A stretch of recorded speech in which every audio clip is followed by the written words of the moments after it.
This episode of The Havery Show is being brought to you by Heartland Tax and Accounting, 863-385-5020.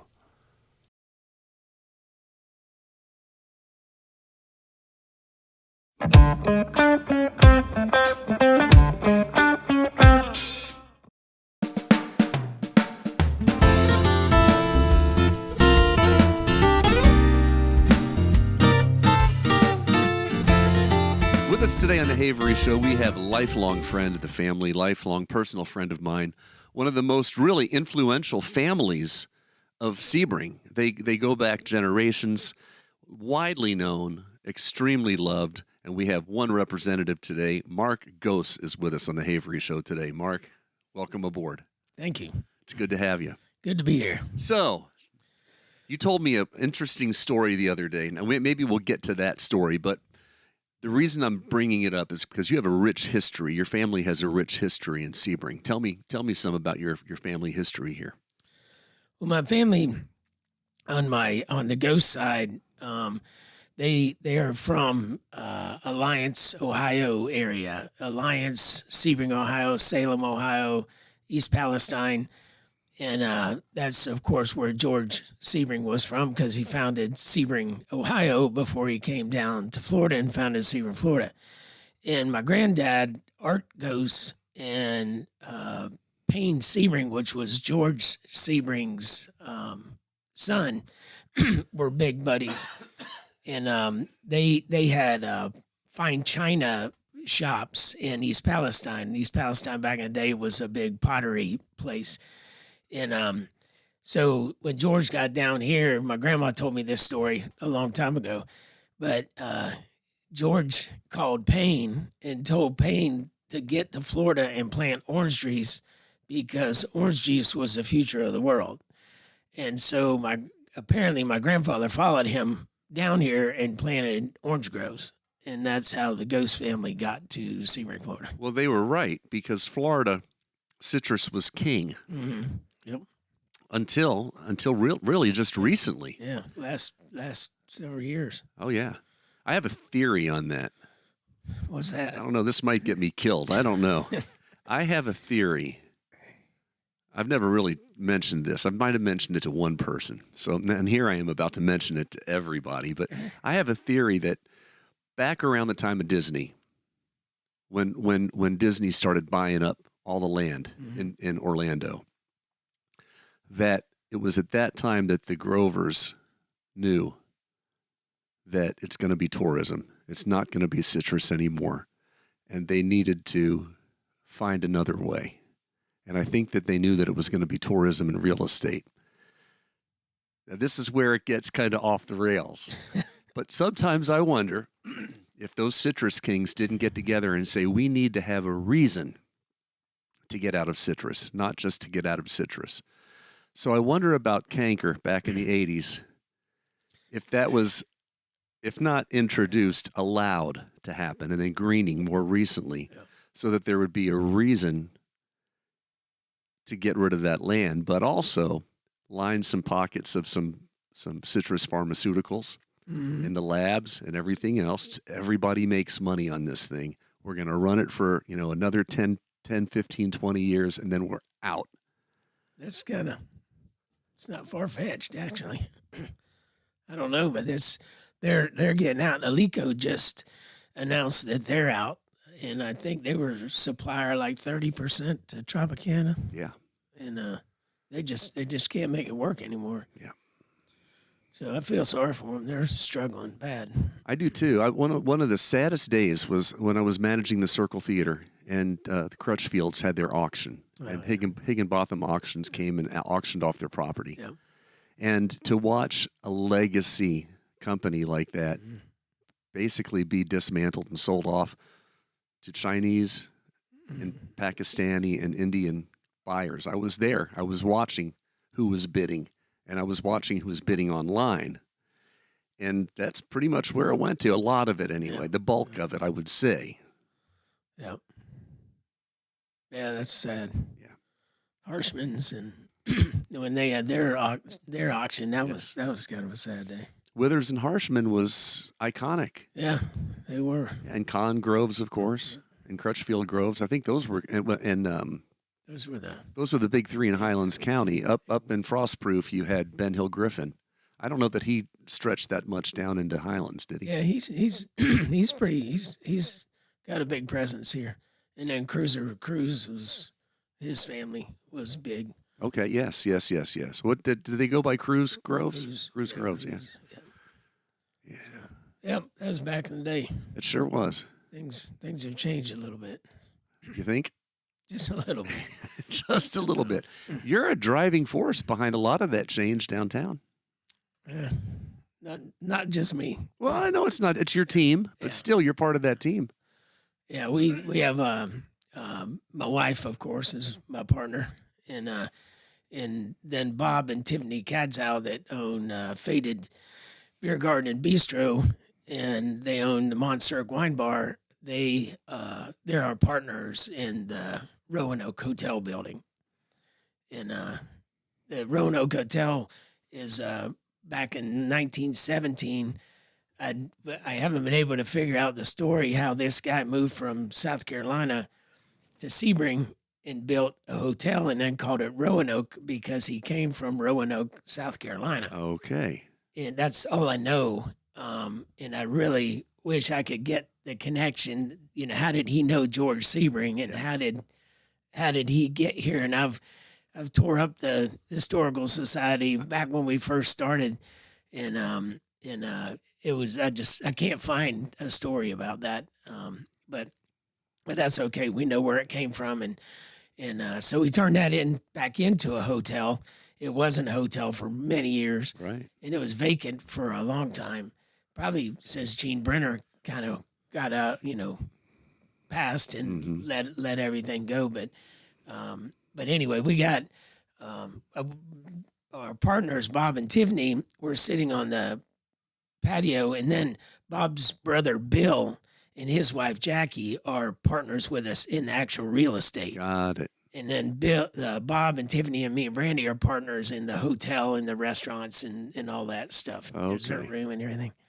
So Bob and Tiffany and Bill and Jackie were there, and they called us on a Sunday afternoon and said, "Will you come meet us on the balcony at the Roanoke?" And we're like, "Why? Why are we meeting you there?" So we went there, and then Tiffany had this vision about that building for a long, long time, and I didn't know that. So she gave us her vision, and Bob inputted, and we had to go away and pray about it and think about it, and it was a big undertaking, and it's a lot bigger now than it was then, because now I know what happened in our undertaking. But so anyway, we agreed to do the partnership with Bob and Bill, and so we jumped on it. It was a little over 3 years from the time we started to the time we finished. But we have the 10-room hotel upstairs. It's a boutique hotel with real quaint little individual themed rooms in different shapes and sizes, and yes, every room has a bathroom. That's the biggest question. You don't have to share it with a stranger or anything. That was only back in the early 1900s, and then upstairs we have a lounge that we sell private memberships to anybody that wants to have it, and it's just a nice place to go up and relax and sit on the balcony and overlook the circle and just kind of chill out. And then we got an Irish pub that serves pure, authentic Irish food, and then we have 10 beers on tap. I think 8 of them get shipped over here from Europe, so they're all everything's just real and original and just totally authentic. And then we got a little place called The Pitch. It's a little sports area. It's got TVs and a pool table, a couple of dartboards. And then down in the back, we got Dara's Dessert Room. Yeah. And it's a full restaurant, but it only serves desserts. Yeah. So it's incredible what you've done with that place. When you think about, well, you got to go back to the Cat House. Mm-hmm. The Cat House originated over in the Nansesewee, as you remember. Yep. That was the original location for the Cat House. Then it moved over to where the Roanoke is now. And it was a staple for decades. Yeah. Once you walked in there, it would leave an impression on you. Mm-hmm. Guaranteed you've never seen so many cat statues and pictures and artifacts in your whole life. Thousands and thousands and thousands. That was a cool place. But I gotta say, as cool as the cat house was, and it was Sandy's and it was some other things after that, but I don't think you can top what you guys have done. And I don't know what would it have been like when it opened so many years ago. And I'm sure it was beautiful. But what you guys have done to it is it's remarkable, really. It was a lot bigger undertaking than we had planned. We're about 150% over budget. Oh, yeah, I don't doubt that. And God gave us the blessing of HGTV coming into town about 2 years after we were in it. So that gave us more confidence to upgrade and, build things. And Tiffany and Brandy were really good on the detail stuff, the stuff that, in my mind, I'm a builder. In my mind, all that little foo-foo stuff is not important. But now when people walk through there and I give tours of the hotel, that's the only thing they mention is those little touches that Tiffany and Brandy and Bob, he's a good touch guy. But those things make all the difference in the world. 100%. Yeah, I have a feeling that once you have a one-time customer in that hotel, they're there for life. Yeah, we've had it's so much fun. And I stand on the street while these people are walking by, and I get them to come do a tour of our hotel, and they treat me like I'm a carny with a handful of darts trying to pop balloons or something, and I gotta bribe them to get them upstairs, and once I get 15 or 20 people up there, then I have a constant flow of people coming out. And I just step aside and I ask the people coming out to please explain to these people that are hesitant, is it worth the trip up the stairs? And not one person has turned away after they heard what the people say coming out of there. It's just nobody has given us a recommendation of how to make it better. Not one. Yeah. That's a miracle in itself. Absolutely.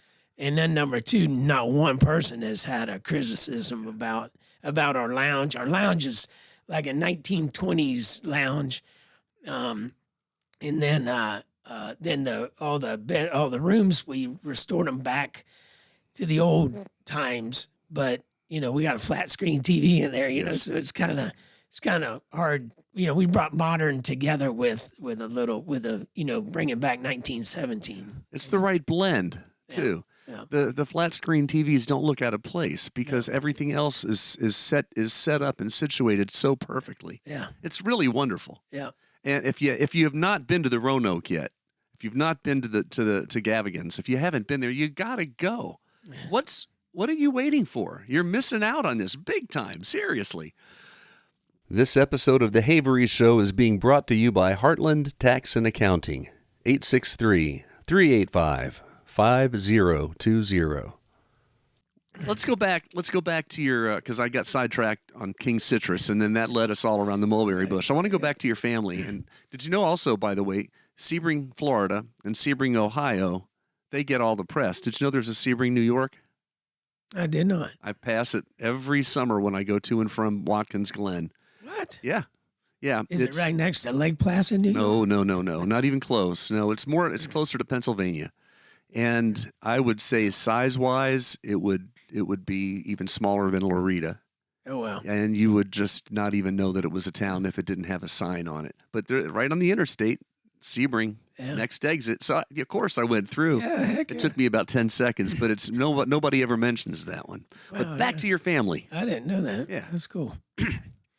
So, a real cool story is my grandmother's family owned newspaper, radio stations, and they owned the electric furnace company, which was mega huge. My granddad's or my ancestors or whatever you call them they were very wealthy in the United States of America. They were at the top, and so they also owned Alliance Brick Corporation.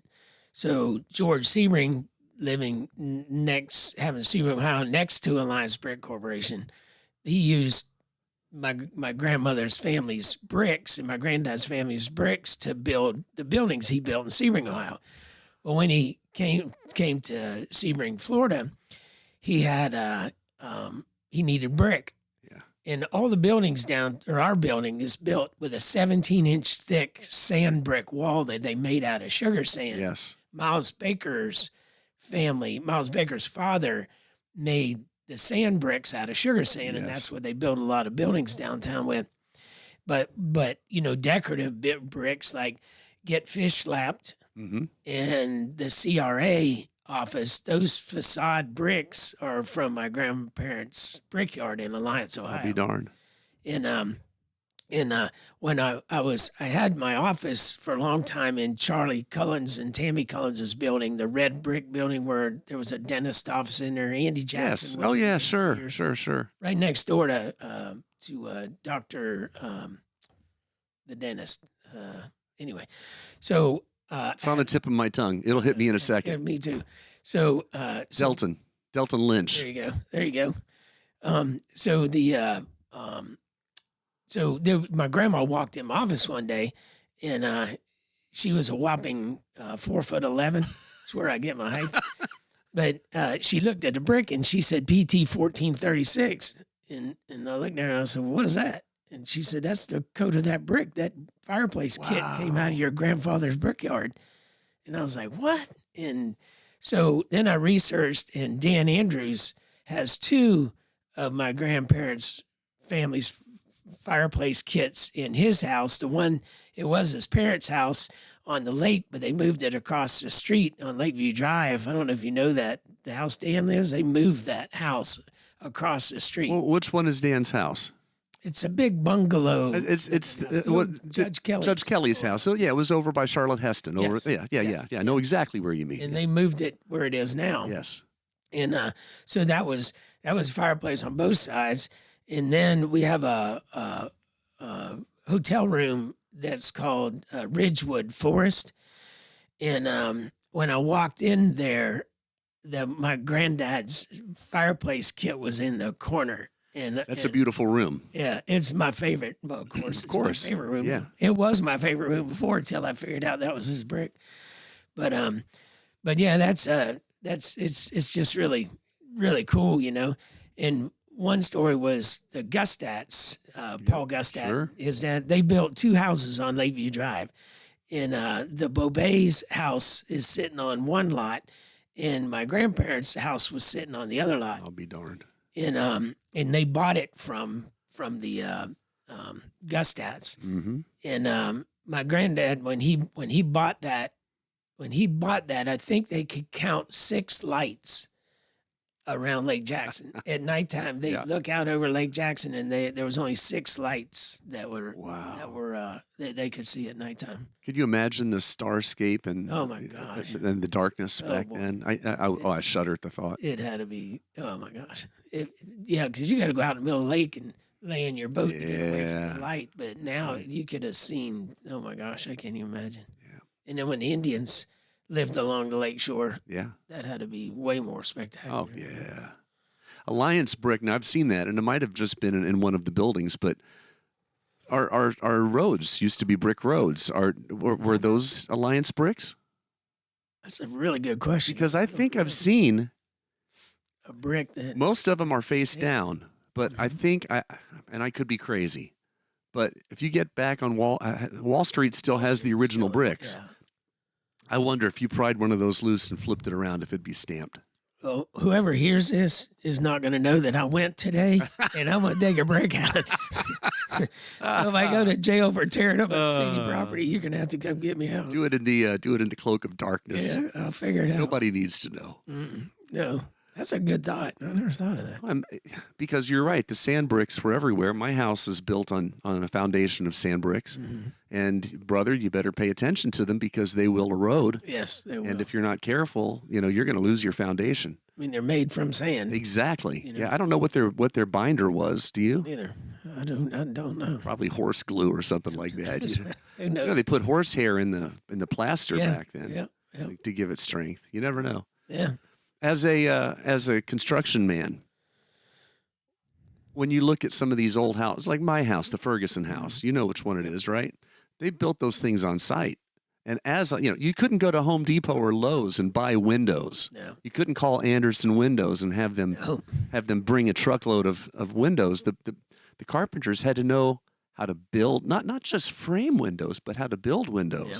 And they had all the tools. They did it all on site, and I didn't know that. But that blows me away. Yeah. What would it cost to build if you had I'm just going to throw a number out, a $100,000 spec house using all of your tools that you have now, your suppliers, your vendors, all of that. What would it cost to build a $100,000 spec house if you built the whole thing on site? Could you even find anyone? Yeah, there's very few people left that have that skill. There's some, but there's their technology is taking a lot of skill away from people. But those guys, some of those guys charge $150, $200 an hour, and it'd be $1 million house. $1 million house. Yeah, can you imagine? It would be. Our bathrooms had the subway tile, but I guess the Fergusons who built it were on a budget, so it's plaster. Yeah. But someone went in and stenciled, or they cut out the lines to make it look, like subway tile. Yeah. Fascinating. Try finding somebody who knows how to do that well anymore. Yeah, building is like when I started with W.G. Bill Young. He was my mentor and my teacher, and he actually Wayne Collier's dad. Yep. Van Adams, Cecil Heston. Yes. Cecil had a partner. I can't think. Earhart or something. I don't know. Could be. But they all were taught under W.G. Bill Young, and I'm the only one left alive that was taught under him. So have you passed that on to anybody? Oh yeah. Okay. Yeah, all your people, I passed it. suppose. Yeah, I encourage everybody that ever worked for me to go out and start their own business and don't hang their hat here. Just move on, and And there's a lot of guys like I think Daryl Carson and David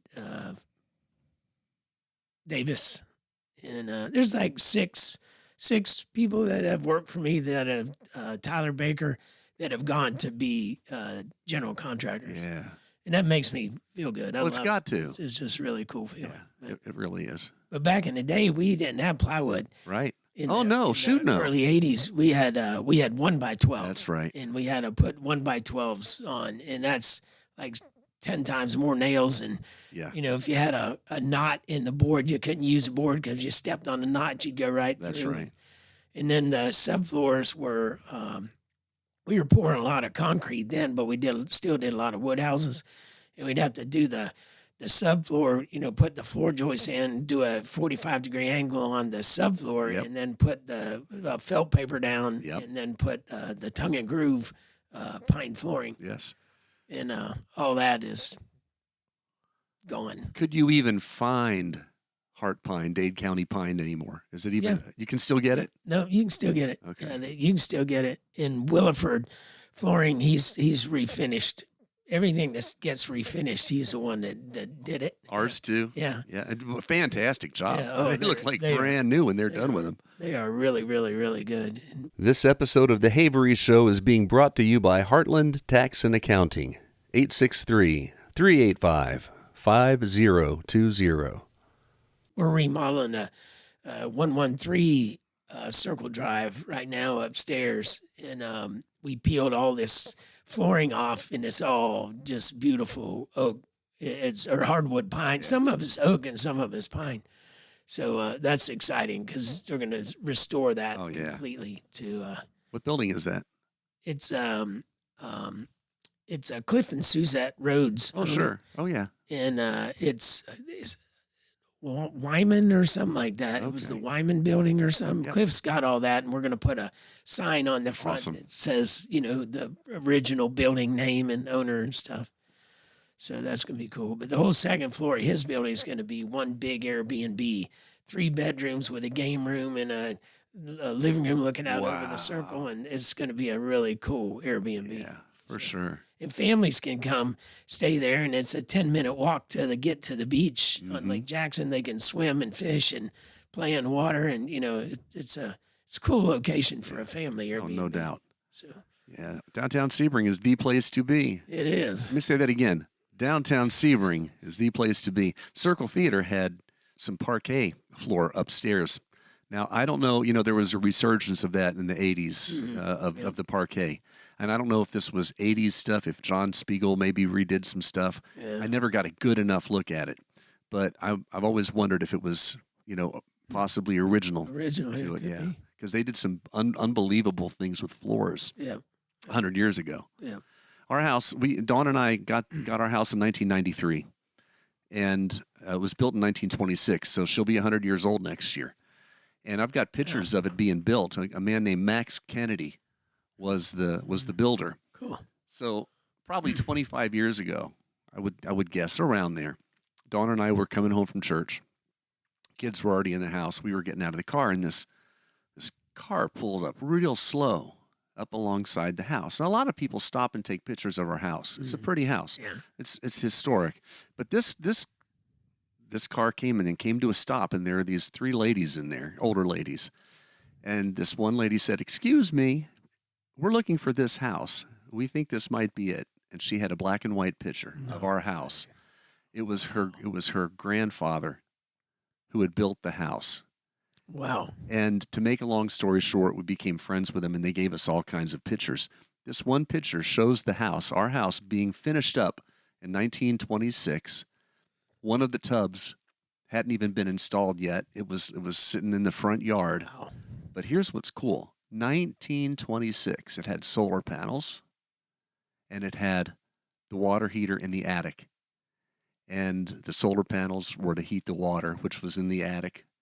And it was 1926. Solar panels? Really? Could you imagine? No. I had no idea. I didn't either until I saw it. And when I looked at it, it's like, this can't be what I think it is. And then I remembered that the attic, at one point, they must have put in a bigger water heater because they built out a box because it wouldn't fit. But yeah, there was a water heater up there when we bought the house, and a pan and everything. Wow. Yeah, 1926. That's crazy. Yeah. Who would have thought that? Who would have thought? You got big plans. I don't know what you're willing or able to share, but you got some really great ideas for Sebring. Yeah, we have a few things going on, and I have a friend of mine. His name's Alex Forkosh, and he purchased the old Kenilworth golf course, and it's 130 acres of land, like right in downtown Sebring. It's surrounded with it. It's less than 10 minutes to go anywhere you want. People have been by it hundreds and hundreds of times, and they have no idea that that's They have what's no back idea. there. Yeah. The history. And the history, and it was a golf course that closed in 1968. We have some of the golf course pamphlets, and their marketing plan is our marketing plan. Oh yeah, That was I don't remember when. I think it was open I think it opened in the 50s, and then it closed in 1968. But Jimmy Wall and his family came in and bought it all, and then they developed a bunch of it. Sebring Christian School, Sure. and all the way over to Kenilworth Boulevard That's right. was the nursing home, and everything right. was part of the golf course. And gardens. And yeah, Kenilworth Gardens was a big deal too, but most of that was behind the hotel. yes, it was. And then there was where the Save a Lot shopping center is, where the warehouse and all that is, the ice machine and all that stuff. That was the driving range for Harder Hall, or for Kenilworth Golf Course. And I remember the big long cart barn was there with all the carts in the barn and everything. Yeah. But anyway, that property has a 55-foot elevation change from the top surface of the ponds to right across the street from Sherwin-Williams, that sand hill. Yes. That's 55 feet higher than the pond level, and it's really beautiful. It's got It's got scrub. It's got oak hammocks. It's got cabbage trees. It's got big bamboo stands. And you can see when you drive, you can see where the old golf course was, cut out there. Absolutely. And so anyway, we started this process a long time ago, and we've been through went through the downfall in 2008, and then we went through COVID, and we're finally getting legs under this apartment complex. And my partner or my friend is going to build or we're going to build it with him, but it's going to be a 529 unit apartment complex. It's going to be built in 5 stages, and it's going to be for working, for nurses and really doctors and law enforcement and teachers and our Highlands County School Board starts out every year 80 teachers in the hole. Yeah. And when I heard that, I couldn't believe that. It just blew me away. And they, like the college, and Rick Hitt is the athletic director there at the college, and they need a place to house their kids. Oh, absolutely. In the Roanoke, or not Roanoke, the the Avon Park. Yeah, Jack. It's going away. So they're Wait, what? It's not going away. It's being sold. Oh, okay. So the kids, that won't be their dorm anymore. So is it not going to be affiliated with the college anymore? I don't think so. I think it's sold. Are they going to just turn it back into a hotel? What I've heard. I don't know. I don't think anybody knows. Can Avon Park handle that? I don't know. If they do. I don't know. Okay, interesting. I don't know. Oh, very interesting. And that's just, the people that are involved haven't told me that. That's just the word in the, construction world. So anyway, these people need the headhunters that are out there recruiting nurses and everything all the time, and law enforcement. The sheriff's department's always needing people. Police, everybody's needing people. And if this apartment complex, when it gets done, it'll be their tool to bring people in. And what's cool is in the apartment complex, they'll all be like people. Yes. Because they're all coming in for a job, and we're going to have a beautiful pool area. We're going to do like Friday and Saturday night happy hour for 1 hour, and to get people mingling and meeting each other. And the apartments are going to be super nice. They're going to be like top quality apartments. They're going to like stone countertops and wood cabinets, and it's going to be done really, really well. And then there'll be all kind of amenities, just tons of amenities. And it'll have a gym, and it'll have basketball and pickleball, and it'll have everything. Oh yeah. And so we're right now in the midst of financing. And in a presidential election year, construction stops, basically. That's right. So nobody advertises. Banks don't move. Nobody's moving because of the uncertainty. So once Donald Trump, or once a new regime took over, then the banks immediately started talking. Right. So we've been shoveling information to the banks, and we're shopping financing now. So that's coming along in the future. We have permits already done for phase 1 and phase 2.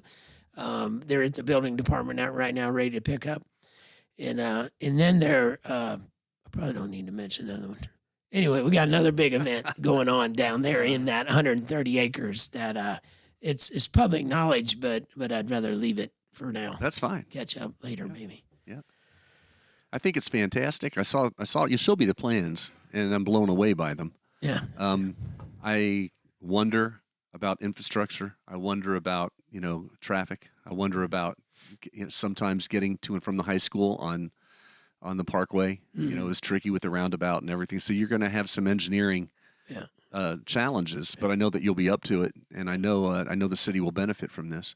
This episode of the Havery Show is being brought to you by Heartland Tax and Accounting, 863-385-5020. I want to be careful now. Okay. This is a bit of a hot button issue right now, and you can feel free to pass. Okay? Feel free to pass. As you know, the municipal golf course is under scrutiny right now. Question number 1, above all questions, is does the city, and we'll start here, does the city, in your opinion, and pass if you want, does the city of Sebring need to be in the golf course business? Well, the city of Sebring, since I was born, has been in the golf course business. That's right. It seemed like. That's right. My grandmother had a golf cart, the first cart booth in their garage right by Caddyshack. And that was the place to go back in the day. My grandfather and Mr. Bayless, all the big dogs, they'd go hang out there. That was where every wedding, reception, every party, everything happened. At the Muni. Right, at the Muni. Not at Harder Hall golf course. No, at the Muni. Muni. That's right. In the clubhouse. Because it was Sebring's golf course. Yeah, that was it. And that's what it was. It was treated that way. That's right. But the people that the city doesn't own that land. Right. And like all the land that all the ball fields and the baseball, soccer, football, whatever, and then the YMCA and all that land was donated by a family, and I don't remember the name of the family, but it's my understanding they can't find any living relative, blood relative of that family, so they have nobody to communicate with. But the deal they made with Sebring was they would give Sebring the land as long as Sebring kept it a outdoor recreational place. Correct. And as long as it was used for recreation, then that the deal would stand. Yes. But once the city tried to sell it off for development or anything, it reverts back to the family name. Got it. And but it's kind of hard to revert something back that you can't find the people that are there. So it's kind of an odd deal. But I know that the city would be interested in stepping away from it, so to speak. And I know that the people that purchased Harder Hall would be interested in having that golf course for their resort. Clearly. As long as they followed the rules that are under the city of Sebring, That's right. they could do that. But it'd just be a total, if this could work out, it's a burden on the city. It does not make the city a profit. I get that. And the city is not, they'd love to be gone, with that expenditure at the end of every year to shore up the budget of the golf course.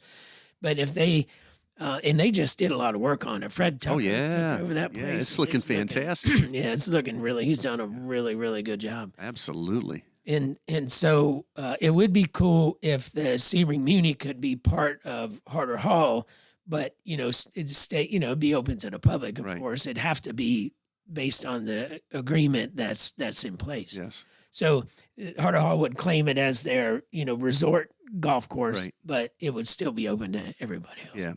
I would just wonder about fees and things like that. If there could be a residential fee, if there could be a reduced fee for, I don't know. That's down the road to deal with. They could deal with that. Yeah. I hear an argument all the time about how, I don't play golf, so I don't want my. Well, guess what? I don't play pickleball, but I am good with my tax dollars going to pay for Charlie Brown, and I don't skate anymore, but I'm happy for my tax dollars to go to the skate park. Yeah. I'm happy for that. I'm happy for my tax dollars to go to maintain Max Long, even if I don't have kids out there playing anymore. But the point is, I agree that it would be less of a burden to have the golf course for Sebring. I agree with that. I'm not sure where I stand on the whole thing. So tell me this. What happened to Harder Hall Golf Course? And why is that not a golf course anymore? Well, the guy that owned it, he is Jason Lehman. Yes, good guy, great guy, and he had that place looking really, really good too. He had the one in by Arcadia too. Yeah, he had the what was it called, Dunes, something in Arcadia, and he sold that. He bought Harder Hall, and then he bought Golf Hammock. He owns Golf Hammock as well. Okay, and he just wasn't making money, okay. And he was just treading water. He was breaking even. And he did send letters to everybody that lives on the golf course and ask them if they would help and if they would commit, whatever it was, $1,000 a year or something. I don't know that that's the right number, and don't Sure.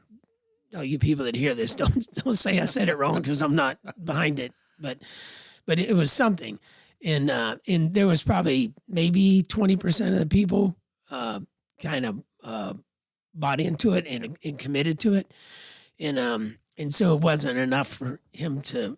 It's fine. It wasn't enough for him to maintain it as a golf course.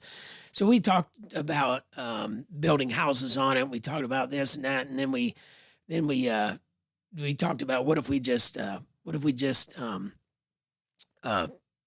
sell the whole piece of land for development purposes. And so Jason was like, "What does that look like?" So we put together a plan, and with some other smarter people than me, and it was almost exactly 200 or 100 acres. Mm-hmm.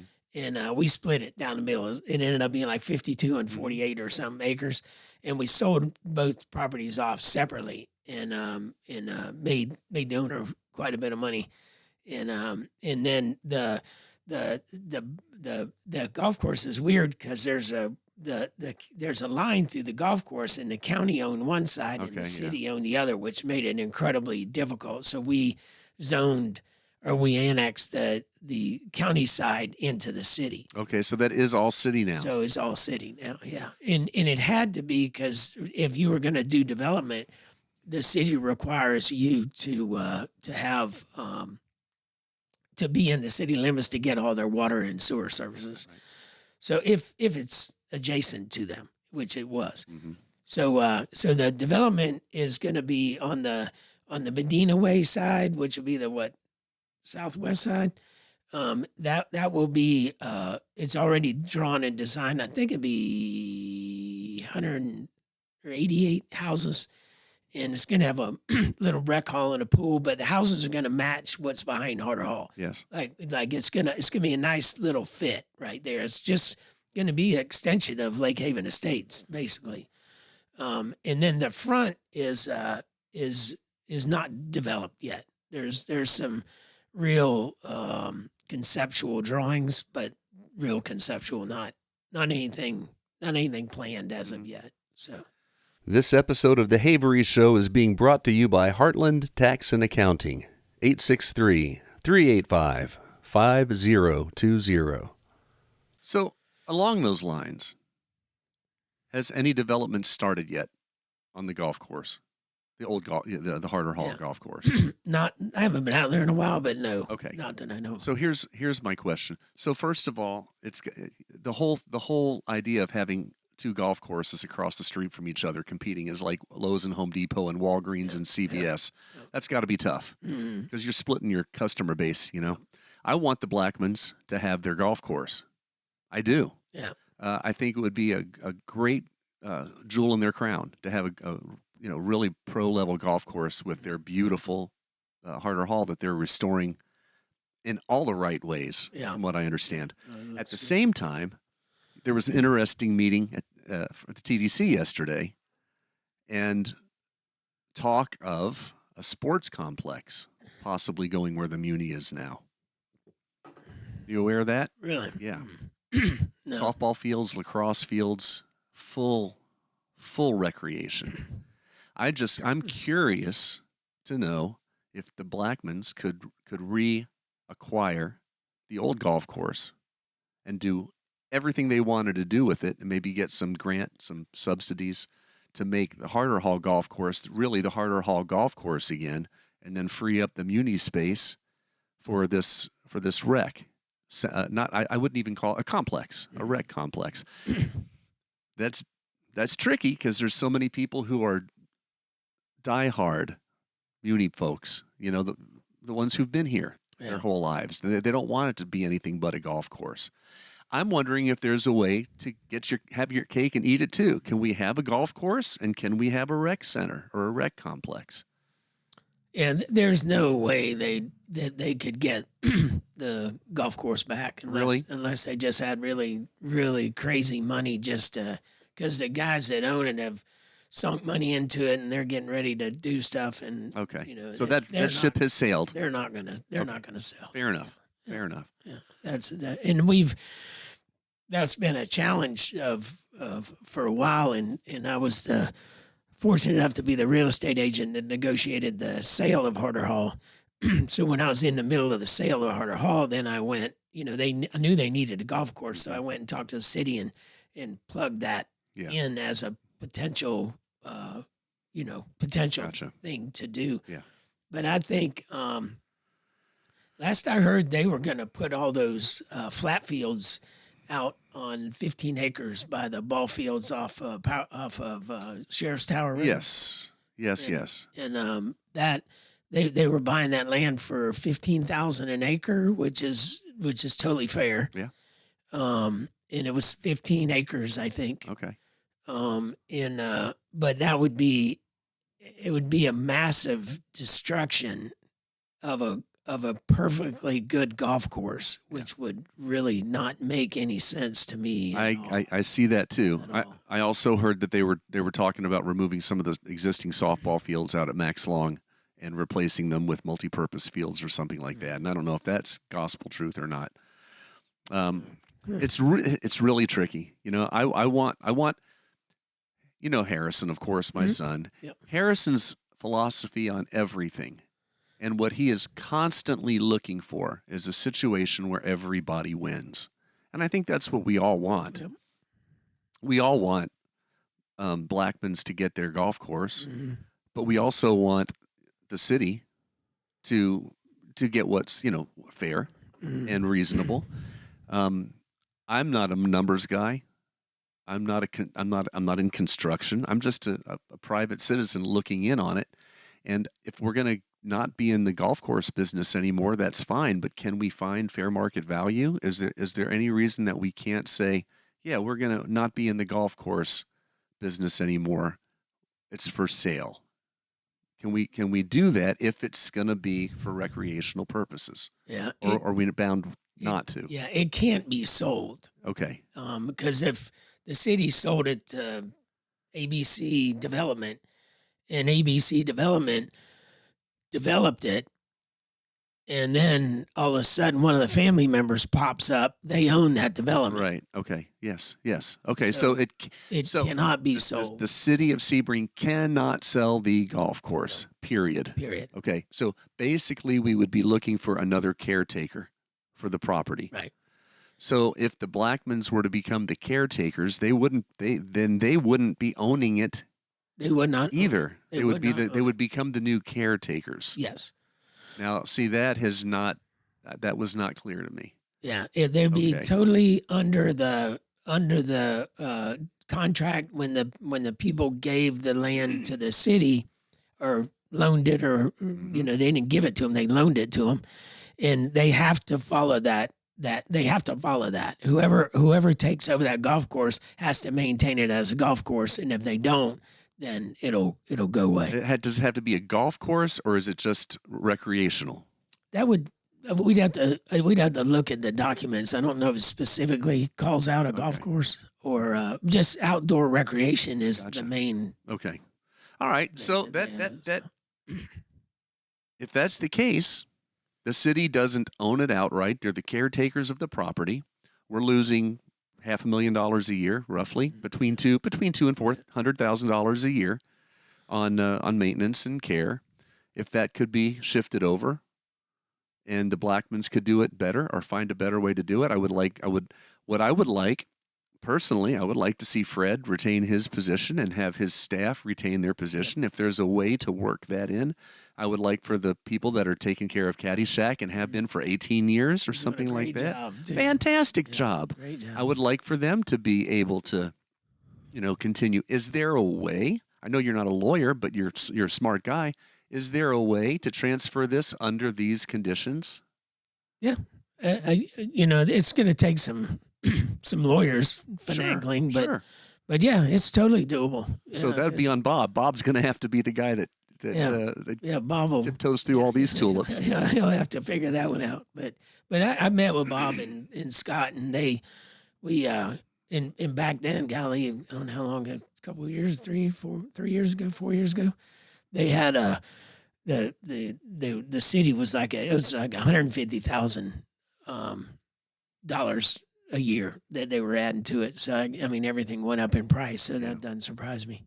But yeah, I think it would be best suited for Harder Hall to be more successful if they had a golf course. I would agree. And there's another thing here. Now I don't know if you've ever done this before, but me and Harrison and Rodney and Joe, my kids, we're disc golf guys. And Peter, you know Peter. Yeah. So Peter was just down. We played Mosquito Creek, out behind the YMCA. There's a disc golf course out there. Oh really? Oh yeah, yeah, a little 9-hole, and it's nice. But Fred put together a trial run of disc golf at the Muni.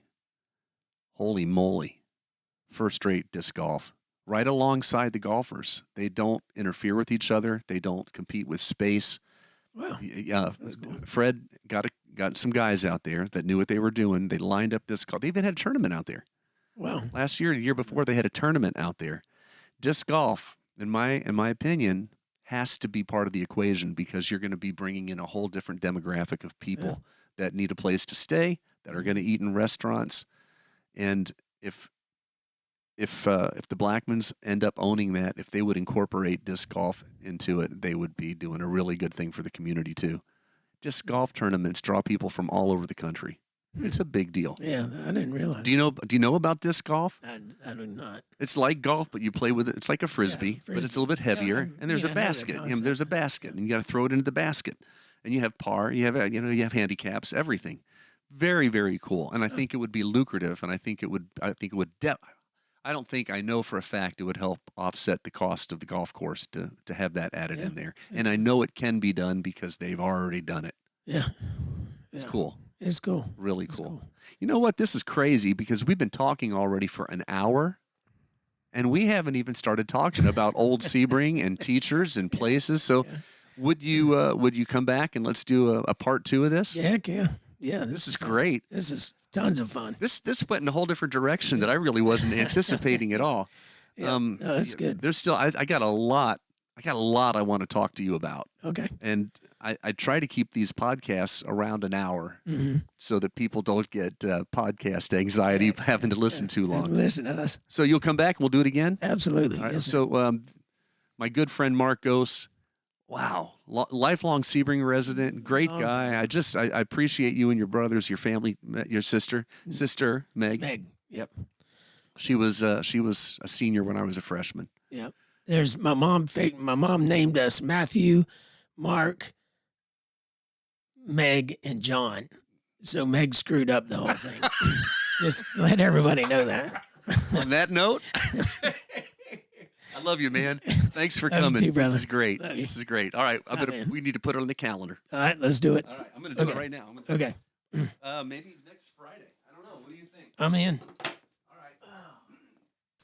The Havery Show has been brought to you by Heartland Tax and Accounting, 863-385-5020.